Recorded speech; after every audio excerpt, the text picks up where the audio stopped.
Happy Easter, everybody. How we doing? Good to see you. You came to 8:30, so you missed all the Anita's burritos, all right? So that first crowd, man, they ate every single one of them, I think. But we are glad that you are here celebrating Easter with us today. Now, I don't know about you, but when I think about Easter, I think about conspiracy theories, right? Is that where your mind kind of goes? Yeah, that's what I thought. I want to share with you a few of them that I ran across this past week, and some of you may have actually put those out there and written these. I don't know. But here's the first one. An elite cohort of reptiles rule the earth, and Justin Bieber is among them. Hey, some of us remember the show V. You remember that? Maybe it's true. Maybe it's true. Some of you have top secret clearance, and you probably know this and just can't tell anybody. NASA knows about a second sun, and they've hidden it from us, right? This one, I believe, is true. Starbucks trains its employees to spell names wrong on coffee cups to get pictures of their brand on social media. How many of you ever had your name spelled wrong at Starbucks? A couple of you out there, okay? This one is really popular right now. The earth is flat, okay? You probably heard that one. Maybe you believe that one. My favorite, though, is this one. There's only one yawn on earth, and it constantly travels from person to person. And so whoever you are, you're going to start yawning right now, and you're going to pass it to the next person. We're going to keep this thing going, all right? Let's don't let the yawns end. Conspiracy theories are kind of strange because something will happen in our world, and the next thing you know, these theories are all over the place. We've seen this in the very recent past with Kate Middleton, the Princess of Wales. We've seen it here locally with the container ship that hit the Key Bridge and knocked it down. We see these things happen around us, these facts, and then somebody will take that and they'll begin to put these theories, these conspiracy theories in place, and it kind of makes your mind think, right? But why do people do this? Well, I think the first reason is there's so many platforms out there that we can share our crazy. And so we share our crazy through these ideas. But I think the bigger reason is, and it's actually pretty simple, is because of doubt. Think about doubt. Doubt is actually much bigger than any conspiracy theory. All of us have doubts. If you're a parent and you have a kid, guess what? You may doubt that your kid's ever going to move out of your house. If you're a student, maybe you doubt you're going to pass organic chemistry this semester. If you're a leader, maybe you doubt that your team's going to get that project done. Like every single one of us, we have doubts. We have doubts in our relationships, in our dating world, in our marriage. We have doubts for work. We even have doubts about ourselves. But what are doubts? Let me give you this definition. Doubts are judgments our mind makes of things we consider questionable. If we don't fully know, or when we have questions about things that we've been told is true, what do? We make judgments. And what do we call these judgments? We call these judgments doubts. And so today, as we finish up this series called 3 Days, as we've been looking at this, what we call the Easter weekend of Jesus' life from his death until his resurrection, we're going to talk about the power of doubt and the influence it has on us. But there's something bigger that can come from the doubts that we may have. Now, the very first week, we talked about that first day. We talked about the Friday of the Easter weekend. Now, we call it Good Friday. I don't know about you, but I don't think it was a Good Friday for Jesus, and I don't think it was a Good Friday for his followers, but that's kind of the name that we've given it. And it's not really that good of a Friday for his followers because that week they have these expectations of Jesus. Like Jesus is coming into Jerusalem to be this revolutionary leader, but he gets there and he's arrested and then he's executed and he's put into a tomb. These are not the expectations these people, these followers of Jesus have for him. They expect him to come in and become this king, this ruler over Israel, to take back their city, to take back their land, to be this forever Messiah. But again, that's not what takes place for Jesus. He's executed and put into a tomb. Which then leads to Saturday. Joel talked about Saturday last week and said, hey, there's not a whole lot of stuff in the Bible. We don't have very many verses about Saturday. And it's true. It's kind of a quiet day. But it's not really a quiet day for Jesus' followers. They're going through a lot. Confusion setting in. They're wondering, why is Jesus dead? Again, these are not the expectations we had for Jesus. They're grieving the loss of Jesus. Again, expectations aren't being met, and it kind of takes them back to this time where they're waiting for this Messiah to come.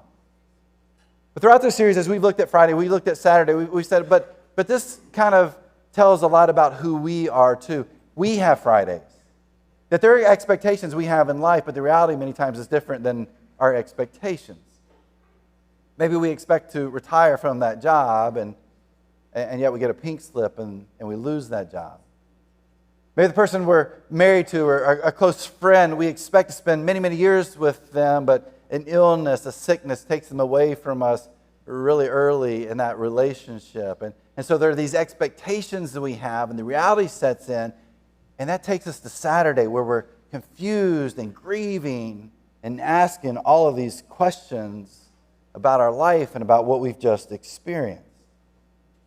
But you know what this does? This takes us to Sunday. Takes us to Sunday. Well, today, on Easter weekend, we're going to talk about that Sunday. Friday, Jesus is gone. Saturday is kind of quiet. Sunday comes. Maybe you're familiar with the story here. Sunday morning, Jesus is supposedly in this tomb, right? And so the ladies are going to the tomb to put spices around his body. The reason is, as the King James Version says, Jesus stinketh, right? It doesn't really say that, but if it could, that's the way it would phrase it. He's dead. His body is beginning to decompose, which means his body's not smelling too great. And so they're there to put these spices around it to keep the smells down. They get there, stones rolled away, there's angels there, and they're like, hey, he's not here. He's risen. And he's going to come and find the disciples. So go tell the disciples what you've seen and what you've experienced. Now, this is pretty big news, right? Luke 24:9. So they rushed back from the tomb to tell his 11 disciples and everyone else what had happened. The ladies see the tomb is empty. They hear from the angels. They go back to tell the disciples everything that has taken place. And how do they respond? Look at verse 11. But the story sounded like nonsense to the men, so they didn't believe it. Like these ladies, they've been around for many years, even probably longer than those 3 years that they spent with Jesus. These are ladies they love, they know, they trust. These ladies come to these disciples with facts and say, we've been to the tomb and it's empty, he's not there. And Luke says they saw the story as nonsense, which means they have doubts. Doubts are judgments our mind makes of things we consider questionable. And so I kind of imagine these disciples, there's like this inner turmoil, this battle going on between the faith that they have because they spent all this time with Jesus, they experienced all this stuff with Jesus, to where we are now. There are these doubts of like, well, did that really happen? Did he really come back to life? There are those doubts that they have. Well, two of Jesus' best friends, John and Peter, they take off. They run to the tomb. They get there, and the tomb is empty. And we read this in John chapter 20, starting with verse 8. So then the disciple who had reached the tomb first also went in. It's like there's a competition to see who can get there the quickest, right? And he saw and believed. This is John who's writing this about himself. For until then, they still hadn't understood the scriptures that said Jesus must rise from the dead. They look in, and what do they see? They look in and see that it's empty, and then they decide that this must be true.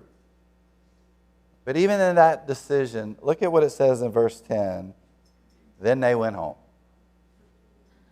Kara and I have 3 kids, and each one of their birthdays were very, very different. Our oldest is named Savannah, but when Kara was pregnant with her, I was like, hey, can we not find out the gender till the day this baby's born? Now, you got to understand, my wife is a planner. She loves to plan. This was totally uncharacteristic of her. She's like, okay, I guess so. And thankfully, she let me do that, right? And so the day that Savannah is born, she comes out, and I look down, and it's a girl, and I'm a girl dad, and I just start crying. I'm like, I can't believe this moment.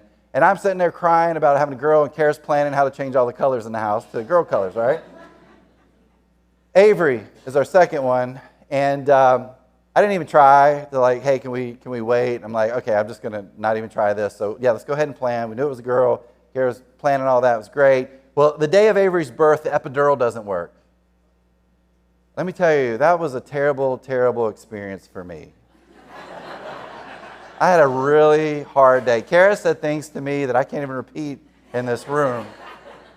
And I'm still trying to get over what took place on that particular day. No, really, Kara had it worse than me. But anyway, it was a rough day, let me say. But we had, our baby Avery, and that was incredible. And then our son Jake, again, we found out what we were having, and we were having a boy. He was born up here at Fair Oaks. The girls were born in Trenton, New Jersey. And he was born over here. Everything was fine. Kara didn't say anything mean to me. I think I might have cried just a little bit, but it was a great experience, right? What did I do once one or all three of those kids were born? Guess what I didn't do? I didn't go home and not tell anybody. Right? As soon as it happened, I'm calling grandparents. I'm texting family and friends. I'm letting everybody I know that we've had this child, because there's this incredible joy in finding this out, right?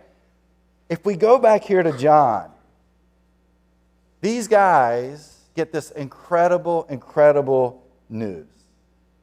And what do? They go back home. Why? I believe it's because there are these doubts in their minds.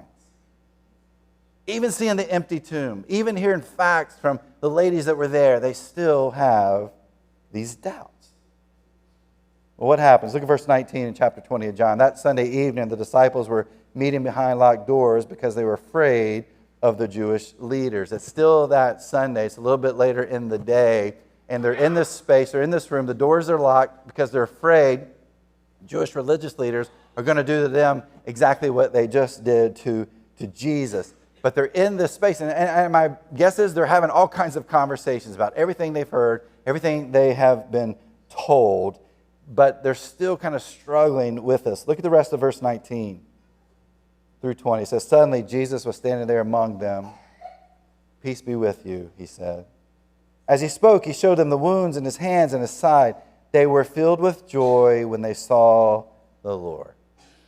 Jesus shows up in that room, and as far as we can tell, just kind of poof, he's there and shows them his hands and his side, and they see him, and what do they realize? They realize everything that they've heard so far in that day is true. But there's another piece to the story also. Look down at verse 24. It says, one of the 12 disciples, Thomas, nicknamed the twin, was not with the others when Jesus came. They told him, we have seen the Lord. A little bit later on, Thomas shows up. Now, we don't know where Thomas has been. Maybe he slept a little late on a nap. Maybe he was out for a long run. But he comes into that room, and what does he say? He's like, hey, guys, I miss anything today? They're like, yeah, you missed quite a bit today, Thomas. And so they start to tell him everything that has happened on that Sunday. But notice his response in verse 25. He replied, I won't believe it unless I see the nail wounds in his hands, put my fingers into them, and place my hand into the wound in his side. For 3 years, he's like these other disciples. He's been with Jesus. He's eaten with Jesus. He's traveled with Jesus. He's listened to Jesus. He knows about this death and resurrection thing. He hears these facts from the ladies and from the other disciples on that particular day. And what does he say? He's like, I need proof. In fact, in the Greek that this book of John is written in, the whole New Testament is written in, Thomas uses a double negative, which means he's adamant. He's saying, I don't care what you say, I need 100% certainty. I need proof. That's why his real nickname for us today, we don't call him the twin. What do we call him? We call him Doubting Thomas, right? Because those doubts are there. Look at verse 26. 8 days later, the disciples were together again, and this time Thomas was with them. The doors were locked, but suddenly, as before, Jesus was standing among them. Peace be with you, he said. Then he said to Thomas, put your finger here and look at my hands. Put your hand into the wound in my side. Don't be faithless any longer. Believe. 8 days passed. They're probably in this exact same room again. It's locked again because they're still fearful of their lives. And Jesus shows up in this space. And I love what Jesus does. He looks at Thomas and he knows the conditions Thomas set forth 8 days ago. And he says, hey, Thomas, is this proof enough? Does this help with your doubts? Does this help with your faith? Thomas has these doubts. He's not certain, and what he wants is he wants this proof, and Jesus gives it to him. And look how Thomas responds in verse 28. He says, my Lord and my God. We read the story, we see this, and I don't know about you, it's great for the disciples, this is great for Thomas, but it isn't really great for me because I don't get that certainty like we see here. Because I think if you and I had experienced what Thomas and the disciples experienced, you know what would happen to our Fridays? Even though those Fridays come in our life, man, we would learn how to handle them much differently. And when those Saturdays show up, even though we may have some moments of grief and confusion, there's still this part of us that would feel this joy. And the reason is because we experienced that Sunday just like the disciples did then. But where does this leave us, though? If we're kind of struggling with this in our own lives, let me share a couple of thoughts with you. The first thing I would say is that realize that doubts are human. Maybe you're here this morning, you have doubts about the resurrection. Let me let you know, you're in good company. There are scholars out there of many different persuasions. Here's what they believe. They believe Jesus was a real man. They believe he existed, that he was a real dude 2,000 years ago in the Middle East, and he was a good teacher, and he was a good leader, and he was very influential in many people's lives. But you know the place that they get hung up on? It's the resurrection. Jesus was real, but I can't believe in the resurrection because I can't be 100% certain, and so because of that, I have these doubts. Well, Jesus' followers had doubts. In fact, even after experiencing this on that Sunday and experiencing that 8 days later, we find that his disciples still had some doubts. About 40 days after he's resurrected, he's spending a few moments with his followers before he goes to be with God, and he's sharing with them this mission. This is what he came to do, and this is what he's calling them to do, and he's like, here's this mission if you choose to accept it, right? Let me kind of stop there because next week we start a series called Love Agents. And we're going to talk about this mission that you and I are called into in our community and what it looks like for us to accept that mission and to live it out. So I hope you'll come back and join us. The end of that series on the 28th, we're doing our Generosity Feeds event. It's going to be an amazing time. So make sure you come back and join us for that series. But if we come back to our story, again, Jesus is given this mission. And look at what Matthew writes in Matthew 28:17. He says, when they saw him, this is his disciples seeing Jesus, they worshiped him. But some of them doubted. Emphasis is mine there, not the exclamation point, but the emphasis there. You have facts.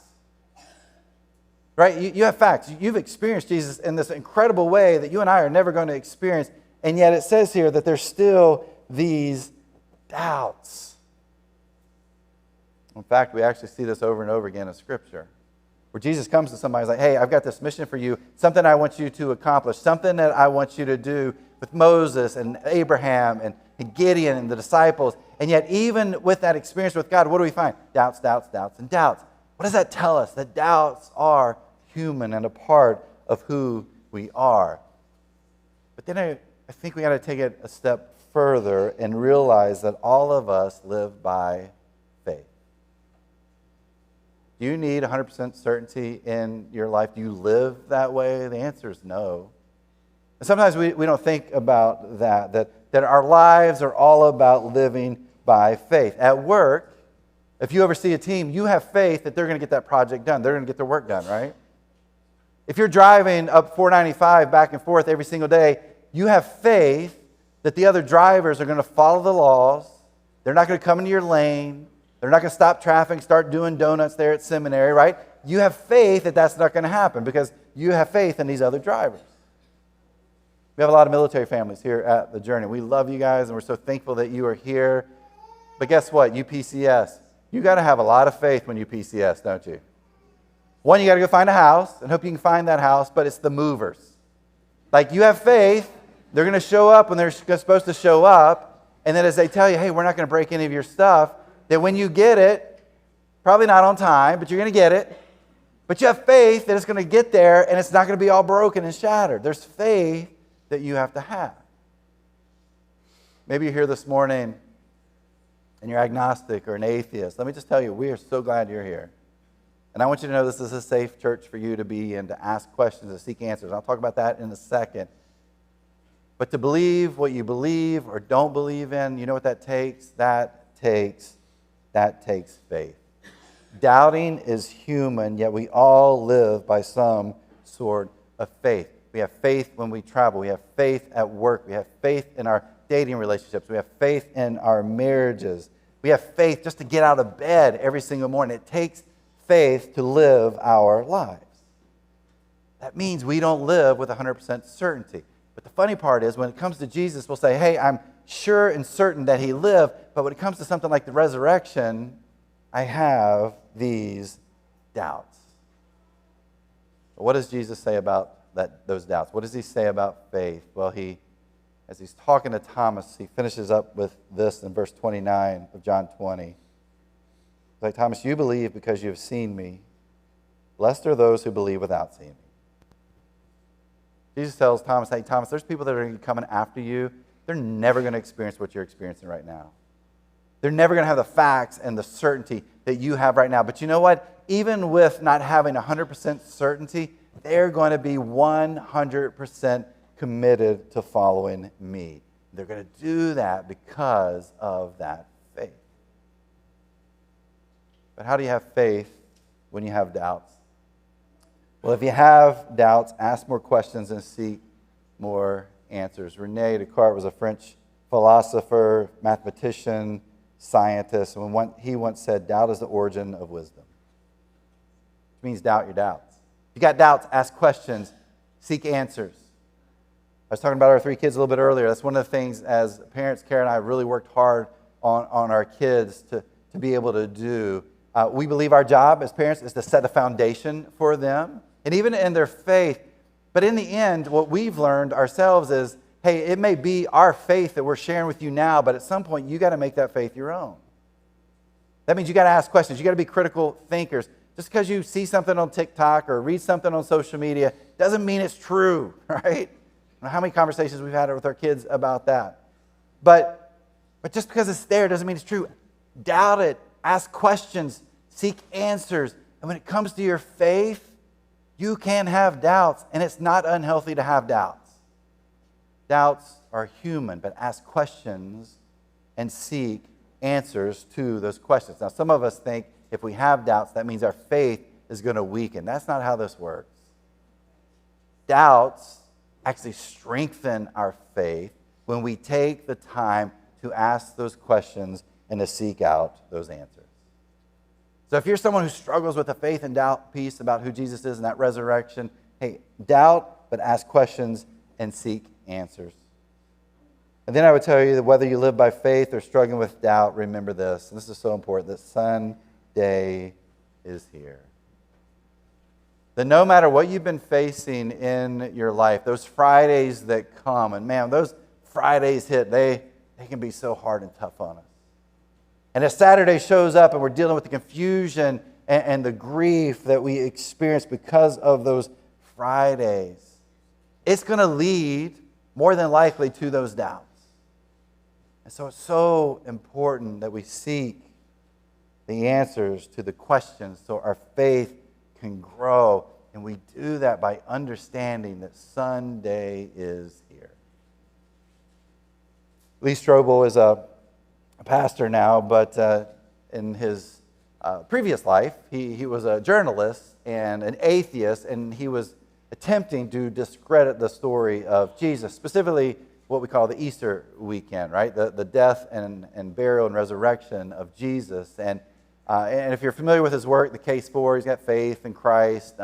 There's a part of that they actually took as an excerpt and It's called The Case for Easter. It's a really good little short book, about 80 pages. Find it if you've got doubts and questions. But I love it because he goes and he talks to these experts in certain fields. But one of them is a guy who's Dr. Gary Habermas of Liberty University. He's the chair of the philosophy and religion department there at Liberty. But he's an expert in the resurrection. He's written all kinds of books about it and articles about it. You can find it all online. But in this interview that Strobel is having with Habermas, as he's talking to him, Habermas takes a moment and begins to share about his wife, Debbie, who had stomach cancer and dealt with this long battle with it. And in this interview, he talks about how he would sit on the porch while his wife, Debbie, was up in their room, and how he was just trying to figure some of these things out. But at the end of this interview, here's exactly what he told Strobel. He said, "It was a horribly emotional time for me, but I couldn't get around the fact that the resurrection is the answer for her suffering. I still worried. I still wondered what I'd do raising 4 kids alone, but there wasn't a time when that truth didn't comfort me. Losing my wife was the most painful experience I've ever had to face. But if the resurrection could get me through that, it can get me through anything. It was good for AD 30. It was good for 1995. That's when his wife, Debbie, passed. And it's good beyond that." That's not some sermon. I believe that with all my heart. If there's a resurrection, there's a heaven. If Jesus was raised, Debbie will be raised, and I will be someday too. Then I'll see them both. Gary's talking about his Fridays and his Saturdays and how tough and hard they were on him and his wife, but how they still were for him. But the thing that he held on to was the resurrection of Jesus that gave him hope. A hope that only comes because of the resurrection of Jesus. If you were to ask me this morning, "Hey, Chad, why do you believe in the resurrection of Jesus?" I'll give you 3 quick answers. The first one is the first eyewitnesses to the tomb being empty were women. That was a very male-dominated society 2,000 years ago. If you're making a story up, you're not going to have women be your first eyewitnesses. In fact, all 4 Gospels talk about the women being the first people there. You're not going to do that. That's partly why I believe in the resurrection of Jesus. Second one is those disciples, right? We talked about how they had doubts, and even as Jesus was going to go be with God, there were still these doubts that were present there. But they gave their lives for something that they had faith in, that they knew as certainty, but there's still a little bit of doubt there, but they were willing to give their lives. To me, that's not a conspiracy theory. There's a truth in that. And even if there were a little bit of doubt in there, they still gave their lives to make sure the story of Jesus, the resurrection of Jesus, was spread throughout the world. That tells me that the resurrection is true. But then lastly, it's like Habermas here, that for me, when I faced those Fridays and I faced those Saturdays in my life, I knew Sunday came. I knew about the resurrection of Jesus. And because of the resurrection of Jesus, even in those hard times, there still is incredible hope because of the resurrection of Jesus Christ. What about you? When it comes to the resurrection, what about you? Because we think Jesus was a real dude and he lived 2,000 years ago and he's very influential, but I'm not sure about the resurrection. That means there's still those doubts there. And you know what? If you have those doubts, keep asking those questions. Keep seeking those answers. Keep looking towards Sunday. I don't know where you are in your life. For some of us, when we think about the resurrection, it does give us hope. And so if you're here this morning, you're a follower of Christ, maybe that's the message you needed today. That there is hope, that maybe even if you got a little bit of doubt there, your faith can still grow through it. And the resurrection is that thing that you can hold on to for now and for the rest of your life. Maybe for others of you, that's the hope that you want. That's the hope that you've been looking for. You're going through those Fridays and Saturdays, and it's really hard and tough. You're looking for something to bring you joy, and you're looking for something to give you hope. Well, I can tell you it comes through the resurrection of Jesus, even in those hard times. And maybe that's what you need today. Maybe for you, it's grabbing onto that hope. It's kind of cool. Today we have 10 baptisms. Got a couple that are going to happen here in this service, 7 in the next one, and then another one or a couple in our last service today. We've got kids that are being baptized. Here's the coolest thing, guys. In our 11:30 service, we have Dorothy. She's 82 years old. And she's taken that step because she believes in the resurrection of Jesus and that there's hope. Which tells me, no matter what age you are, you can take that step and grab onto that hope. But if you're here today and you're like, man, I want that hope too, what we're going to ask you to do, we've got clothing for you. We've got towels. We'd love for you to jump in and take that plunge today too. Our ushers in the back, go find them at the end of the time, and we'll make that happen. There's something so amazing and beautiful, especially on Easter, to take that symbolic plunge in that water where we go under, and it represents that Friday and Saturday, but we come back up just like Jesus did on Sunday. And there's hope in that for you and me. And maybe that's the hope you need today. Hold on and grab that hope and let it take you through your life. It will change and transform you because of the resurrection of Jesus. God, we are grateful. We are thankful for this time together today and for the Easter story. God, if we have doubts, help us seek answers. If we have faith, let our faith grow stronger and stronger. But God, in it all, let us hold on to the hope that comes through the resurrection of Jesus. In Jesus' name.